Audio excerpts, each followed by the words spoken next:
Hello everybody and welcome back to another video on my YouTube channel. I'm Nicholas and today we'll continue the Dreamcatcher discography reactions. Today we're going to check out their fourth mini album, The End of Nightmare. We have been reacting to the Dreamcatcher discography weekly for a while now, with the most recent one being the Piri music video released 2 days ago on Friday, and I had insane amount of fun with that song. Reacted to it twice, so there's a lot of theorizing there at the end, even though I know that breaking out maybe an alternative ending or like an additional part to the Nightmare storyline, even though this mini album is called The End of Nightmare. We'll get to that when we come to the music video. I think it's actually up next if I'm not mistaken, so yeah, we'll be checking that out next week. But for now, like mentioned today, we're checking out the album with which Piri came from, Piri, the title track for The End of Nightmare. And here we got, once again, it's always the intro plus 3 beat sides. We got Diamond, and There Was No One Left, and Daydream, and that definitely sounds intriguing. As always, Piri was definitely a bit more heavier in the sound department than some fewer title tracks. So let's stop the talking, let's start reacting. Dreamcatcher 4th mini album, The End of Nightmare. Enjoy.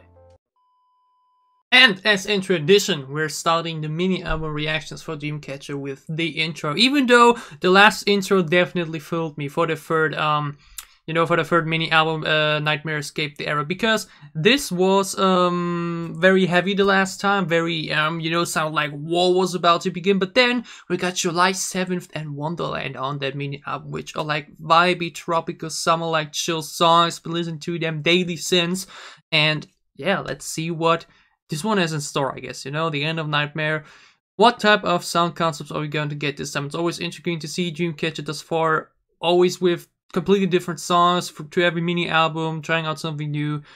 Let's start with the intro. Let's go.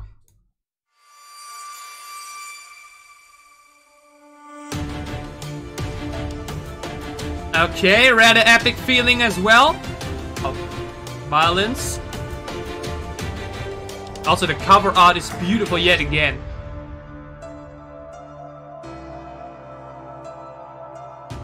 Sounds mysterious, but also heavy with the drums.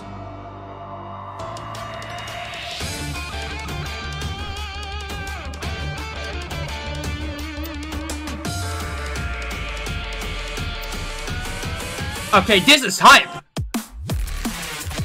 Woo! That's some heavy, dark EDM. Is the album going to be that way? I don't know. We're going to see, because I got through it last time. If we go from this alone, they're getting blasted into my face basically, but let's see about that. But yeah, these are always great little mood setters basically. They're like, you listen to this and you're like, okay, I'm expecting like good nights and what, and these type of sounds, these very heavy guitars. We actually had in Piri maybe the most heavy guitar yet, like in the verses where it was just following a bit around and combined with the bright EDM and whistling sound. Let's see what the actual beats have in store for us. This intro, as always, sounds cool. It's definitely a cool thing. If it wasn't for the instrumental being in there, then I would like listen to albums through all the way, but that way I only pick like the songs, because the intros are still always a fun listen in between, just around a minute. It's definitely cool. Big fan of pure instrumental sound, at least when it's not from a song, because then I just get the lyrics in my head, but whatever. Good intro, but now let's get to actual songs. And that B-side is Diamond, and this song actually, or at least this lyric video, has actually 500,000 views. That is a lot for a lyric video, and can already fix a mistake I did. Hopefully no one commented it already. Alone in the City obviously is the third mini album, not Nightmare Escape the Era. There was a second one, but yeah, now we get to the first B-side of the 4th mini album, The End of Nightmare. And like mentioned, that is Diamond. Cool title for sure. Diamond makes you think about it a lot. What could it be? What could it sound like? I have no idea. And the best way to find out is by watching. So let's stop the talking. Let's start reacting. Dreamcatcher Diamond. Enjoy. Okay. Playful beginning. Ooh. Alright.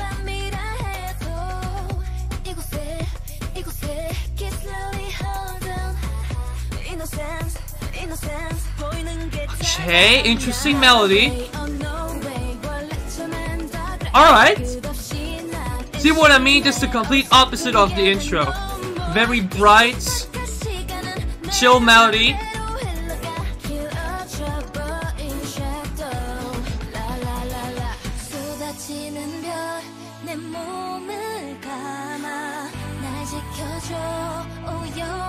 Sounding great as always. There's the guitar. Woo. Suha has that energetic vibe to her the most, I think. Oh! Oh, that combo of the guitar with the drums, damn. Okay, Hyun is bringing the little bit of sassiness there, the rapping period too. Woo! Oh, damn, he's flow here, damn. Yeah, that was maybe one of the best Dami verses I heard today, damn. More! Damn, that was fire. And then cooling it down for the pre-chorus, the classic. Suha alongside these guitars, y'all. It's so... It's Xion with the power.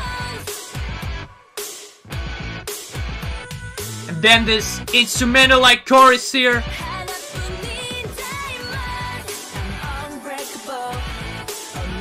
Hanang sounds great on this too.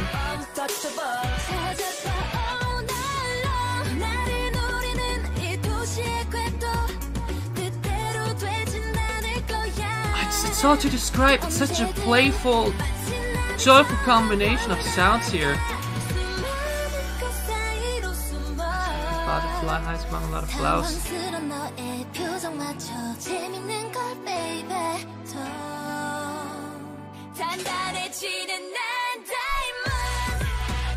Yes! Oh, this is so unusual for Dreamcatcher to have an instrumental chorus, you know? But it works, I like it. The beat is pumping. The guitar works well. At least like split into instrumental lyrics. Oh wait, Dami in the chorus, okay.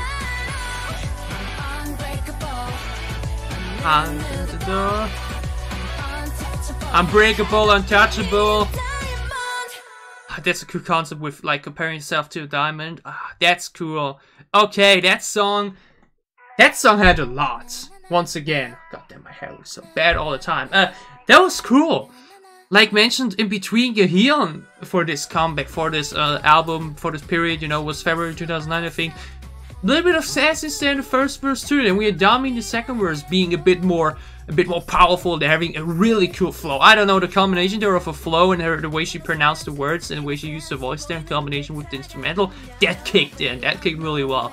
And generally, I mentioned it, Suha alongside these guitars. Xion and Suha, when they get into this energetic state with the voice for the chorus or the pre-chorus, you know, that's just always a serotonin boost instantly. And then we had Hyun sounding great as always, Hannah with Jiu with the vocals on point. Okay, Dreamcatcher Diamond, that one, like mentioned, I expected it. After I got Food for Alone in the City intro, we got a heavy intro this time as well, and then the first song is immediately rather bright, rather chill. We did get some powerful guitar in there, we got a cool pump and beat, the BPM was pretty damn cool on there. Like mentioned, all the members sounded great on it, I like the melody and the flow, and generally the lyrics were cool. Like comparing yourself to Diamond, that's definitely a cool start, it's a cool idea, and just a cool chorus as well. Like mentioned, the instrumental choruses are rather rare for Dreamcatcher. I can't like really pinpoint out one immediately here from previous songs. Then cutting it like to this I'm untouchable, I'm unbreakable, fitting for the title of the song. That's good.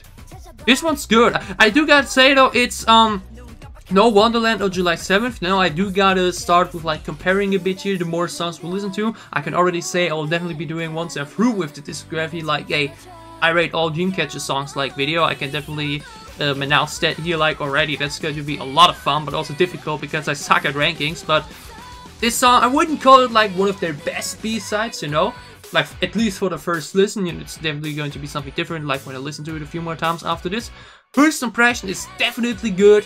It's no Wonderland, which like said, like I'm not that blown away like last time with the first song, but this one still definitely got me. Like this very bright start, Dummy with an incredible rap verse there again, with Gahir with a bit more sass, the energetic chorus that we all know and love. The instrumental chorus worked surprisingly well for Dreamcatcher 2. Dreamcatcher Diamond, a great kick-off for the 4th mini.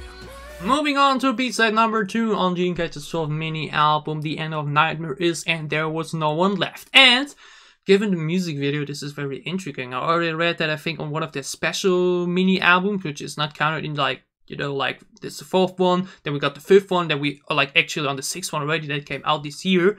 We're really getting close to having listened to all Dreamcatcher songs, and there's a song I think called Curse of the Spider or something, which definitely sounds like it's going to be talking about the storyline that is happening in the main title tracks, because thus far it was always that we had the title tracks and the music videos following along this canon-like story, but the rest of their songs, the B-sides, were all completely separated from that, just pure music. But And There Was No One Left sounds like it could relate to the story, given that at the end of period there was no one left. Everyone was possessed, everyone was together there in that dimension due to the curse. But maybe that's just theorizing here, maybe it can be something completely different already. I like talking complete nonsense, but either way the title is very intriguing. You don't have these long type of titles very often.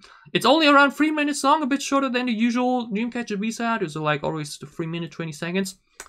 Excited for this. Very intriguing title, intriguing length. Let's stop the talking. Let's start reacting. Dreamcatcher And There Was No One Left. Enjoy.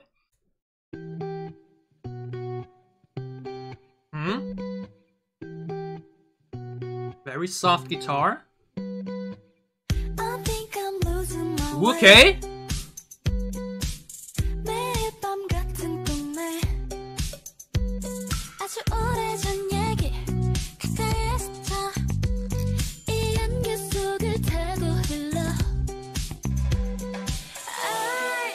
Ooh. That was a quick first verse, immediately an epic pre-chorus.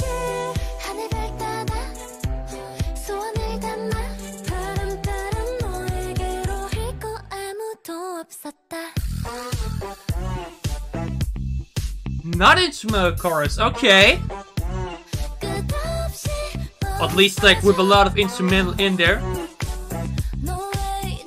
Okay, this is a bit more laid back, a bit more chilled, but with a good BPM and rhythm.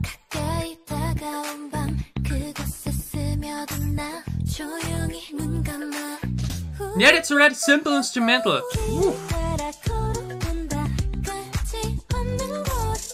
As always, switching there quickly between the members.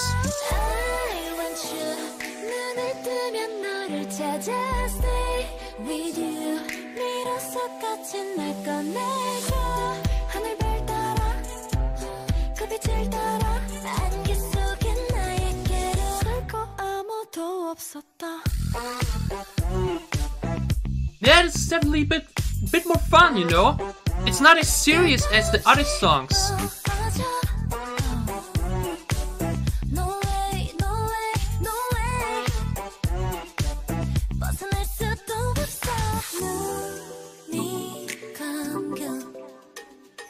Ooh. Some cool sound sprinkled in the instrumental still.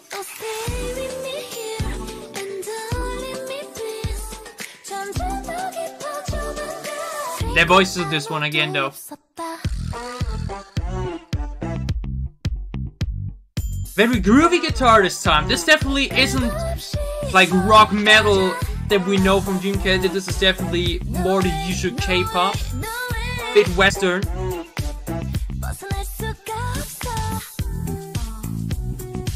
Also a laid back summer-like vibe, you know?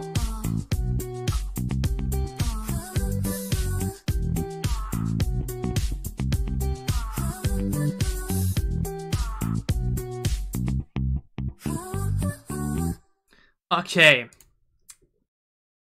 Like mentioned, this is definitely a bit more generic. This was definitely a more generic type of sound. That wasn't like the typical remarkable Dreamcatcher sound. It sounded a bit more like the typical K-pop, or like I mentioned, the more typical bit more Western, you know, very simple instrumental, not too much going on. You got a drum in a good rhythm, you got a groovy guitar this time, you know, no heavy energetic guitars always, but rather the smooth and groovy ones you can hear in jazz here and there maybe, and it suits them still, you know. I think they're trying a bit out more here, which I, like mentioned, always appreciate. The first one already, Diamond Dough, also went more into a more poppy sound, you know. It's not as heavy and energetic as other B-sides, and it's somewhere in the middle, because there are like two sound concepts I really love. Either the very heavy rock type of sound, where you have some little bit of softness sprinkled in, which is most of Dreamcatcher soundtracks as example, or the really chilled and vibey ones, where it's really fully focused on you're just being completely in a vibe, and something like July 7th or Wonderland. There are some like dance tracks that work pretty well, and even some pop tracks that work very well. This one is alright. It didn't like completely blew me away, you know, and there was no one left. It was very simple, like mentioned, the very groovy guitar. Once again, a rather short verses, you know, given it's only 3 minutes, not even 3 minutes, you have 7 members. There wasn't like a moment where one member like really had a insane moment to shine, you know. We had B-sides where there were more highlights sprinkled in. This was like a very even, a little bit more generic, still fun song, but it didn't catch me that much, you know. It's still a good song for sure. Like mentioned, it's always different from the first listening to when you listen to a few more times afterwards. But definitely doing this like for Diamond. But first impression on both songs is that these are, compared to the rest, a little bit weaker actually. Gotta be honest with that, you know. Like usually the B-sides always damn kick me in, or at least like one or two. Like mentioned, July 7th and Wonderland were like wow. And Scar was also more the typical heavy Dreamcatcher. Both of these songs so far are a bit, at first listen, a bit more generic. The vibe doesn't catch me that much yet. I will be, like mentioned, re-listening to it one more time, and I will be mentioning in the breaking out reaction next week if they got a bit more to me. But the first reaction is, it sounds good, it's still a lot of fun. Like, it's not bad, you know, it's just not my flow this time. This time, these songs are a bit more into the usual generic type of K-pop sound, into the more Western-like mentioned, with the very simple instrumental. Was a lot of fun, still good focus on the vocals and the voices. These always sound on point, doesn't matter with what instrumental they're going along, and the melody was cool as well. Or let's see if there's a song that can like really catch me down the road. I had it with other songs in the past, but for now I can say there was no one left. Not my vibe immediately, it doesn't get me that much in the first listen. It was still definitely fun and still well made. Good quality nonetheless. Let's move on to the last B-side. And that song is Daydream. And it also sounds like it's going to a rather bright direction. You know, Daydream sounds like also something that could be a bit more vibey, a bit more laid back, a bit more chill, a bit more simple. And it makes me wonder, is this like maybe actually an album concept this time? Because the first two songs definitely sounded a bit more into the same direction, which you don't usually have with the Dreamcatcher mini albums. You know, the other ones always had like 3 songs that are either completely different to another, or at least like, you know, not back to back. It's a bit unusual to me. We also had 2 instrumental choruses, or at least where there was a big focus on the instrumental there. Definitely a bit different compared to the other mini albums I've listened to thus far, this mini album. So let's see how it wraps up. You know, we had a very heavy and powerful title track, a cool intro, and then now to a bit more medium type of bright poppy sounds. Let's see what Daydream got in store. Let's stop the talking, let's stop the reacting. Stop the reacting. What is going on with me? Oh, it's already too late. It's already past 2 AM. Let's stop the talking, let's start the reacting. Dreamcatcher, Daydream. Enjoy. Yep. Well, remember, we haven't had a ballad in a while, right? Maybe this is a ballad too.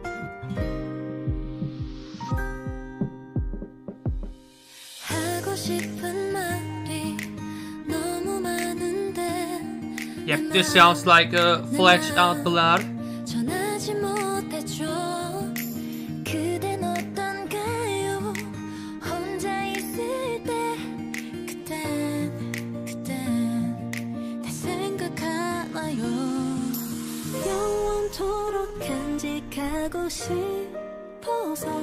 Yeah, you know it makes me weak.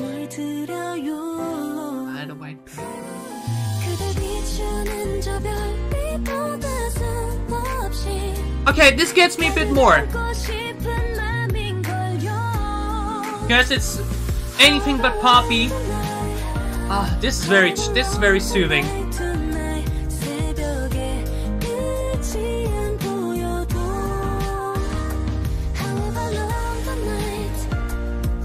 Yeah, this is getting me. As so beautiful as always.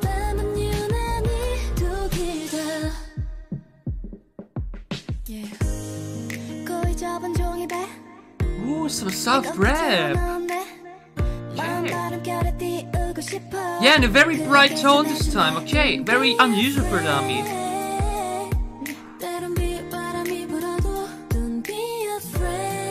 Oh, the dragging of the words here. Oh, beautiful. Xion with her range. The energetic Xion in the title tracker now. This Xion, wonderful.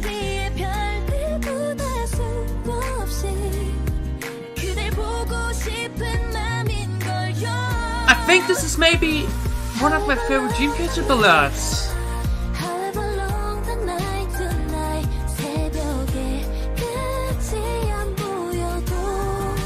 The melody, the instrumental.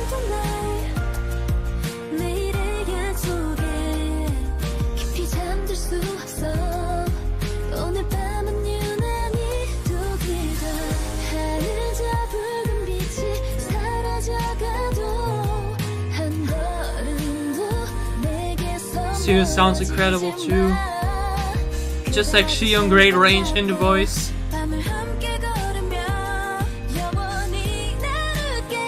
You hear this all over this song. Ooh.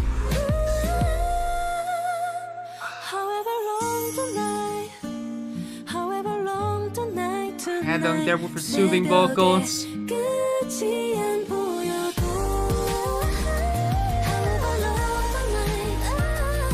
This is great.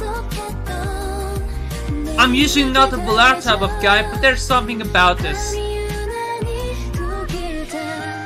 The instrumental is not too soft, but we got very soft and soothing vocals.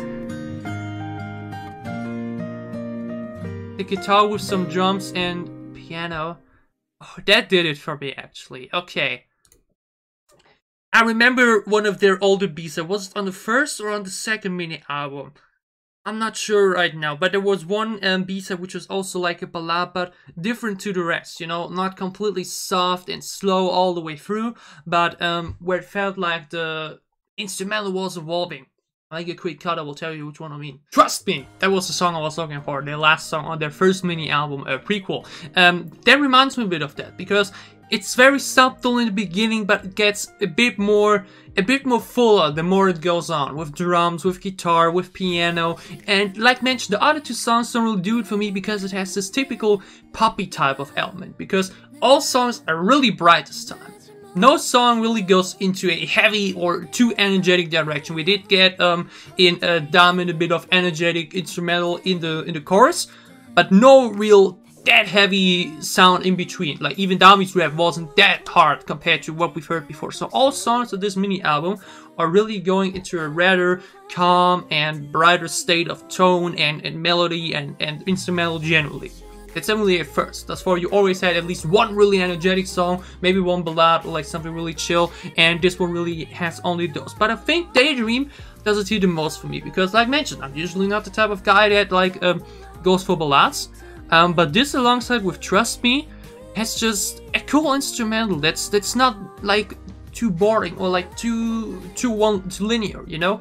I think that was what are the first two ballads from the first two single albums. I think one was Lullaby. Other name I won't get it in my head right now. Those were definitely more into one line, the instrumentals. Like the voices always sound beautiful and all, but in combination with the rest of the song, of the sound, it's not my type, you know, but this song definitely has it more in my opinion. I love the choice of instrumentals here. We had a lot of great little detail moments in it, like when you hear drags the notes and drags the words, down with some bright, very light rap, you know. It was a bit more faster paced than the rest, but no real rap at all. It suits the type and theme of the song. Yeah, I think this is my favorite B-side on this, at least from the first listen. And I can definitely say that this album is, at first glance, maybe the one I enjoyed the least on first listen. It's not bad. Like mentioned, it's still high quality, and I'm sure there are people that love Diamond. I'm sure there are people that love that There Was No One Left. But on first glimpse, this is less Dreamcatcher for me, because what I loved about Dreamcatcher, how they got me, was the energetic rock type of sound. We got none to very little of that in these B-sides. And I mentioned it before, I'm always someone that likes when they're trying stuff out, and this was definitely a more brighter concept all the way through. But I had it recently with Twice Taste of Love, the 10th mini album, where all the songs are very bright and very summer vibey, and you only had a bit of change in tempo. You can say that here as well, and I think that it can be a bit problematic, because when you have like songs that sound a bit similar to another, or like a similar concept in different albums, then it's fine. But when you do it in one single album back to back, then it can feel a bit, it doesn't catch you that much, you know. It just doesn't punch you in the face like it did with a Wake Up as example, or like it was with Wind Blows earlier this year. I can definitely still say I enjoyed this reaction. I can do say honestly that it was probably on first glimpse the weakest mini album thus far, but that is no bad talent, because it's still high quality, you know. It's like on a range from 1 to 10, that's still like easily a 7 or so, which is still very good. But it's just not my type of music. That's always the thing that people forget when it comes to music, that even though you may not enjoy a song as much as other songs, it doesn't automatically mean it's bad, because it's still a well-produced quality song. People always forget that their own taste isn't the state of quality of a song. Your opinion, or like in my opinion this time, Diamond and There Was No One Left on the first listen don't really blow me away. But on further listens, maybe this changes, and I can still appreciate that the quality that we went behind this. We had a rather bright Dreamcatcher mini album this time, with no really heavy, energetic song this time, or like a completely different sound concept, you know, like we had maybe with Sleepwalking in there, or like we had with Poison Love for the 6th mini album, where there was one song that was completely different to the rest. All of these are more into the same direction, which can, in my opinion, when you like listen to them back to back, can feel a bit, when you're not in the mood for it, or when it's like not your favorite type of song, be a bit too generic. But I can still say this was good. I can still say Diamond and There Was No One Left are good songs that I hopefully enjoy a bit more now further re-listens. Daydream definitely did it for me, easily one of my favorite soft Dreamcatcher songs that are full into the ballad direction. All did a good job overall through the entire mini album for sure. Great vocals, great vocal lines and voice usage, and you know, Period is definitely though the best song of this. You know, I had many albums before where I say, okay, maybe the B-side is even better than the title track. This time Period definitely stands on top of it in my opinion. Maybe because Period was that good, Diamond and There Was No One Left felt a bit flat compared to, because Period was like that epic with a that great combination of heavy rock and soft, and then you only had the soft right type of sound in there. So maybe that's another reason for that. But even though on first listen it may not be my favorite sound or my favorite mini album thus far, but still Dreamcatcher's 4th mini album, The End of Nightmare, I enjoyed it. And I hope you enjoyed my reaction. Because yeah, that was my reaction to Dreamcatcher's 4th mini album, The End of Nightmare. Did you enjoy my reaction? Glad you leave a like down below to show me that you did. What are your thoughts on this mini album? I'm really interested for this one because, like I mentioned, I definitely went a bit more into the, okay, this isn't my vibe, this isn't, you know, it's a bit more generic or a bit weak compared to the other Dreamcatcher songs. I really want to know your opinions on those songs. Are they like generally a bit more weaker for the fandom, or are there like people that say, oh my god, that are some of my favorite B-sides, what are you on about? Please let us discuss about that in the comments. I'm really intrigued for that because every taste is different. Let's see how your taste is, you know, for this mini album. And obviously, if you enjoy what I'm doing, if you want to support me, then you can gladly leave a sub as well. It would help me a lot. So yeah, Dreamcatcher's 4th mini album, The End of Nightmare, is in the books. And up next, we're getting to their first big original Japanese release, their first Japanese music video, Breaking Out, which is apparently an alternative ending / actual ending to the Nightmare storyline. Thanks for the comments yet again on the Period music video on that. We'll be checking that out next week, and then after that we'll be getting to the first Japanese album where I think we'll be checking out 4 more songs or so. So A lot of Dreamcatcher coming out. Obviously, with the Dreamcatcher Mind reaction as well, we're going to check out the 6th episode on Wednesday. We've already checked out all the other ones. Check all of this out if you want to. I got a lot of Dreamcatcher content on my channel, and obviously other K-pop content as well. And obviously more K-pop content that I will be checking out in the future, like Jaeon Zoyeon's first mini album on July 5th. Then we're going to check out more not Dreamcatcher songs, obviously, yeah, but also more other K-pop songs from this year, from last year, and whatnot. So much to check out, so much to catch up on. So for whatever content you may be interested in, for whatever content you may want to tune in for, I hope you stick around on this channel. I hope you see you again on here. Stay safe, healthy and happy. Have a great time, have a great Sunday and a great start into a new week. Thanks for watching. Bye.